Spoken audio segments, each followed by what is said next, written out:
ანა, მოგესალმები კიდევ ერთხელ, მივესალმები თქვენს მაყურებელს და მადლობა შესაძლებლობისთვის.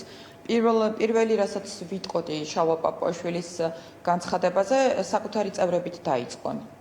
როდესაც დამნაშავეების დასჯასია საუბარი, საკუთარი წევრებით დაიწყონ, მაგალითად 26 ივნისს საჯაროდ პირდაპირ ეთერში თქვენი კოლეგების თვალწინ, შინაგან საქმეთა მინისტრის და გენერალური პროკურორის თვალწინ, როდესაც ჯგუფური თავდასხმა, ძალადობრივი თავდასხმა განახორციელეს სახელმწიფო პოლიტიკური თანამდებობის პირებზე, გულისხმობ პარლამენტში რაც ვიხილეთ ჩვენებზე თავდასხმას. აი, ამ დამნაშავეების დასჯით დაიწყონ. და მე ექნებათ ოდნავ მაინც მორალური უფლება, ეს მე თვალსაჩინოებისთვის ვამბობ, თორე ძალიან ბევრი დანაშაული აქვს ჩადენილი ოცნების წარმომადგენლებს. და ეს დანაშაული, რომელიც საჯაროდ გადაიცემოდა 30 წლიანი ხანდაზმულობა აქვს სხვათა შორის. რაც ნიშნავს იმას, რომ ხელისუფლებები იცვლება და ხელისუფლება აუცილებლად შეიცვლება და თუ გონიათ, რომ ამ დამნაშავეებს გაექცევიან სისხლისამართლებრივ პასუხისმგებლობას, ძალიან ცდებიან. ეს მაგალითი მოვიყვანე მხოლოდ და მხოლოდ თვალსაჩინოებისთვის, თორემ ძალიან ბევრი დანაშაული აქვს თავად ოცნების მაღალ ჩინოსნებს ჩადენილი, როგორც ძალადობრივი, ისე თუნდაც კორუფციული. რაც შეეხება დანარჩენ ლიდერებს, ანა, ერთს ვიტყვი იმას, რომ დიახ, ამაზეც მინდა რომ თქვა, ბოდიში, ანა, კი დაასრულე და შემდეგ კითხავ, მათ შორის ზურაბიშვილის მოსაზრების გათვალისწინებითაც, რომ ლიდერების დაპატიმრება ოპოზიციის დაშლის მცდელობა. რაც შეეხება ოპოზიციონერ ლიდერებს, ანა, არ ვიცი, წინა ხელისუფლების პირობებშიც ოპოზიციონერი ვიყავი მე პირადად, ანუ ოპოზიციური განწყობით ვიყავი და რავი, რაც თავი მახსოვს ამ ქვეყანას დემოკრატიული თვალსაზრისით გამოწვევი და პრობლემები სულ აქვს, მაგრამ პირველად ვართ რეალობაში ანა, როდესაც დღეს გვაქვს რეალობა, როდესაც აბსოლუტურად ყველა მე ვამბობ, ესე ვთქვათ, ვისაც ესე ვთქვათ, თავის ამორჩეველი ყავს, ხო? ყველა ოპოზიციონერი ლიდერი ან ციხეშია, ან დევნის ქვეშ არის, ან იძულებით არის იმყოფება საზღვარგარეთ, ანუ ასეთი რეალობის წინაშე ვდგავართ პირველად, ეს ერთი. მეორე ჩვენ აუცილებლად უნდა სხვათა შორის აი ბოლო პერიოდში განსაკუთრებით აქტიურად ვუსმენ და ვკითხულობ მკვლევარებს და იმ სახელმწიფოების წარმომადგენლებს, რომლებსაც ეს გზა სამწუხაროდ გამოუვლიათ, ხო, ანუ ეს რეჟიმებში უცხოვრიათ, მათ შორის ოპოზიციონერ ლიდერებს, არაფერს ახალს და არაფერს განსხვავებულს ან განსაკუთრებულს ივანიშვილი არ აკეთებს და არ ცდილობს რომ გააკეთოს. სამწუხაროდ მათ შორის ჩვენ თანამედროვე სამყაროში არის ქვეყნები და რეჟიმები, რომლებმაც ეს გზა გაიარეს, მათ შორის ჩვენ სამეზობლოში, თქვათ რუსეთის ფედერაციაში და არა მხოლოდ და არაფერ უცხოს არ აკეთებს. სამწუხაროდ ეს რაც ხდება ახლა საქართველოში, ესეთი მსგავსი მოვლენები, მათ შორის ვიმეორებ თანამედროვე მსოფლიოში, ბევრი მომხდარა არც თუ ისე დიდი ხნის წინ, ხომ?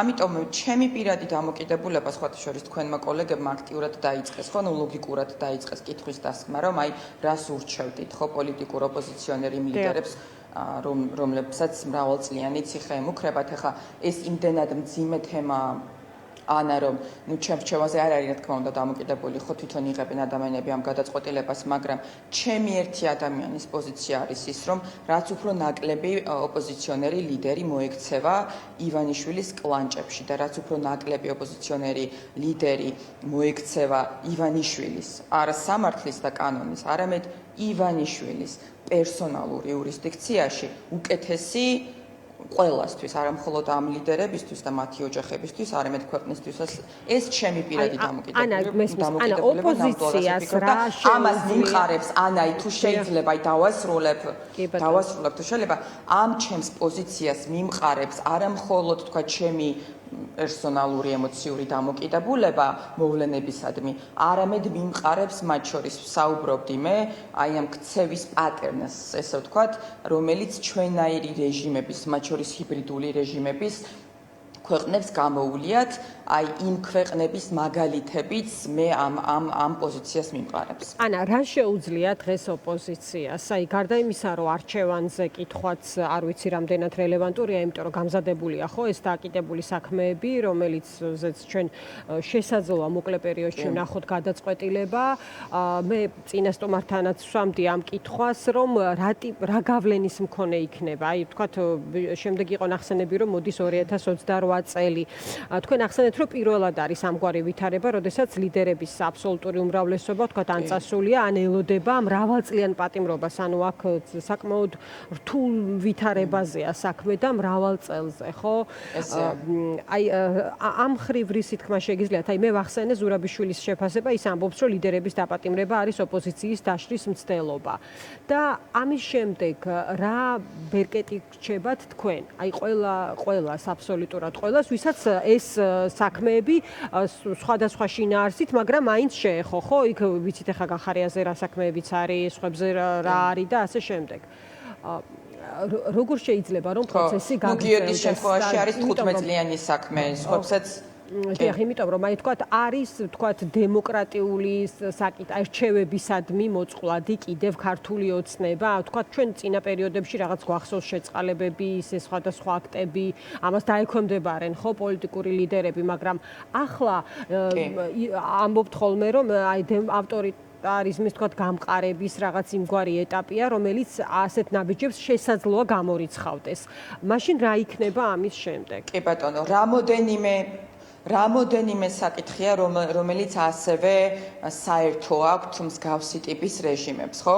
ეს რეჟიმი, ანუ დღეს ივანიშვილის რეჟიმი, თუმცა განსხვავებებიც არის. ახლა ჩვენ სამეზობლოში არის ქვეყნები, რომელიც არის ასევე რეჟიმი, მაგრამ აქვთ მაგალითად საკუთარი ბუნებრივი რესურსები, შესაბამისად მათთვის ფულის წყარო პრობლემა არ არის, ან მაგალითად საკუთარი ეროვნული ინტერესებისთვის არ უღალატიათ, შესაბამისად გარკვეული ისეთი სოლიდური მხარდაჭერა აქვთ საკუთარ მოსახლეობაში, ანუ ამასაც ძალიან დიდი მნიშვნელობა აქვს. ოცნების შემთხვევაში ანა ოცნებას ერთი მხრივ, ანუ საქართველოს, მოდი ასე ვთქვათ, და მე გადავალ ოცნებაზე, ბუნებრივი რესურსების თვალსაზრისით, ანუ არ გვაქვს ეს რესურსები და შესაბამისად რეჟიმს შენარჩუნებისთვის სჭირდება ფული. ამ ფულს ივანიშვილი იქნება თუ ნებისმიერი სხვა საკუთარი ჯიბიდან ბუნებრივია არ იხდის და არ გადაიხდის და შესაბამისად რეჟიმის შენარჩუნებისთვის საჭირო ფული ამოწურვადი რესურსია, ეს ერთი, ეს უნდა გვახსოვდეს, რა თქმა უნდა. მეორე ოცნება არის რეჟიმი თუ ჰიბრიდული რეჟიმი, რომელსაც იდეოლოგიაც არ გააჩნია და მხოლოდ ფულის სიყვარულზე და ძალაუფლების სიყვარულზე დგას. და არა თუ საკუთარი ეროვნული ინტერესები დაუცვია, არამედ პირიქით ამ ეროვნულ ინტერესებს მუდმივად ღალატობს და ეს არ არის უბრალოდ სიტყვები, ხო? ეს არის მითხარით ანა, რომელსაც ყოველდღიურად ვუყურებთ. მაგალითად, კი, აი ვიტყვი უბრალოდ უნდა დავასრულო. მაგალითად, როდესაც ეროვნული ინტერესების ღალატზე ვსაუბრობთ, ყველაზე პირველი, რაც მახსენდება, არის ოკუპაცია. იცით თქვენ რომ ოკუპირებული ცხინვალის რეგიონში დაჩქარებული ანექსიური პროცესები მიმდინარეობს. აი ახლა იმედა თქვენ ახლა რომ საუბრობთ, აი ახლა ამ წუთებში მიმდინარეობს ეს ანექსიური პროცესები. გუშინ ეგრეთ წოდებული პრემიერ-მინისტრი, რომელიც ეგრეთ წოდებული არჩევნებში 18 სექტემბერს რო არის დანიშნული კანდიდატი არის რუსეთის ხელდასმით, პრეზიდენტობის ეგრეთ წოდებული პრეზიდენტობის კანდიდატია, პუტინს სტუმრობდა მოსკოვში და ერთი განცხადება არ გაუკეთებია ჩვენს მხარეს, ხო, ანუ საქართველოს ხელისუფალს. ამიტომ ეს იდეოლოგიაც არ არსებობს, ეროვნული ინტერესების დაცვა კი არა, ყოველდღიურ რეჟიმში ღალატს ვუყურებთ, ამიტომ რა თქმა უნდა ეს რეჟიმი არის ძალიან მყიფე. მაგრამ რთული რაც არის ჩვენთვის, აიგივე ოპოზიციონერებისთვის და ოპოზიციურად განწყობილი ადამიანებისთვის, რთული არის ის, რომ კონკრეტულ თარიღს ვერავინ ვერ იტყვის, რომ აი ამ თარიღზე ეს ყველაფერი დასრულდება. რეჟიმი არის მყიფე, ის დგას ძალიან, ესე ვთქვათ, არამყარ საფუძვლებზე, იმიტომ რომ იდეოლოგია არ აქვს და ფული ამოწურვადი რესურსია მათთვის, მაგრამ ჯერჯერობით ახერხებს ივანიშვილი და მისი სისტემა ახერხებს იმას, რასაც თქვენ კითხვა დამისვით, რომ მაგალითად ოპოზიციონერი ლიდერები და განსხვავებული აზრი დაჩაგროს. ჩემი პოზიცია კიდევ ერთხელ ვიმეორებ არის ის, რომ რაც ნაკლები ოპოზიციონერი ლიდერი მოექცევა, ვისაც ამისი საშუალება აქვს, ელენეს მაგალითად ამის საშუალება არ აქვს, ხო, უკვე ციხეშია, მელია უკვე ციხეშია, ალეკოსთან დაკავშირებით რაც მოხდა, ეს არის კარგი მაგალითი თვითონ ამ სისტემის სახით. ალეკოს ქცევა რომ მისაღები არ არის ჩემთვის და ჩვენი პარტიისთვის, ამას წყალი არ გავა 2-2-4-ია, მაგრამ ადამიანი ტერორისტად გამოაცხადო ამ ქმედების გამო, ანუ კვალიფიკაციაზე მაქვს საუბარი, არის აბსოლუტურად არაადეკვატურობა და ადასტურებს ელისაშვილის кейსი, ელისაშვილის საქმე, ადასტურებს რომ ეს სისტემა, მართლმსაჯულების სისტემა არის სრულად პოლიტიზირებული, ანუ ემსახურება პოლიტიკურ ინტერესს, სხვა არაფერს. რა უნდა გაკეთდესო თქვენ კითხულობდით? ოცნება კი მართალია გეთანხმებით ანა, რომ თქვა ნაკლებად რეაგირებს საერთაშორისო შეფასებებზე. თუმცა ბოლომდე ამას ესეც არ არის, იმიტომ რომ თქვენ ნახეთ იგივე EUTHO-ს საპარლამენტო ასამბლეის ბოლო რეზოლუციაზე არ ჩერდება თან მათი ისტერია ალბათ დამეთანხმებით, ერთი კვირის წინ იყო და ყოველდღიურად მაინც ეხმაურებიან. ნუ ესე არ არის რომ არ აღელვებს ივანიშვილს რა იწერება მასზე გარეთ, აღელვებს რატომ? იმიტომ რომ ეს ყველაფერი ქმნის საბოლოო ჯამში ანამტკიცებულებებს, ანუ ქვეყნის შიგნით ერთია, ქვეყნის გარეთ იქნება რეზოლუციები და ანგარიშები და შეფასებები, რომლებიც არის მტკიცებულებები, მათ შორის სამხედრო მტკიცებულებები. ამიტომ ნამდვილად ვერ ვიტყვით, რომ არ აღელვებს, მაგრამ ყველაზე მეტად რაზეც რეაგირებს ოცნება და ყოველთვის ასე იყო ანა. მხოლოდ ახლა არა. ყველაზე მეტად რაზეც ოცნება რეაგირებს, ეს არის თავად ოცნების ამორჩეველი. და ეს არ უნდა გამოვრჩეს და არ უნდა დაგვავიწყდეს. მე გეტყვით ანა უფრო მეცაც ჩვენი ინსტიტუციური გამოცდილების და მეხსიერების გათვალისწინებით, ოცნება ძალიან ხშირად ატარებს შიდა მოხმარების მიზნებისთვის კვლევებს, მათ შორის ზომავს საკუთარი ამომრჩევლის განწყობებს.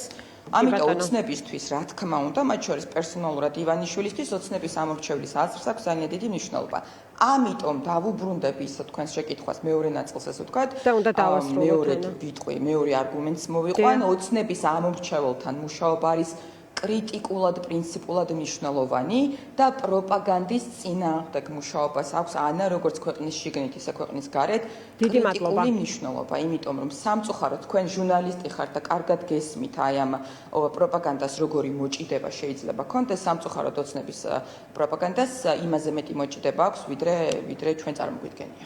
დიდი მადლობა ანა, დაგემშვიდობებით. ანა ბუჩუკური საუბრობდა დღის ამბების პირდაპირ ეთერში, შემდეგ ის სტუმარი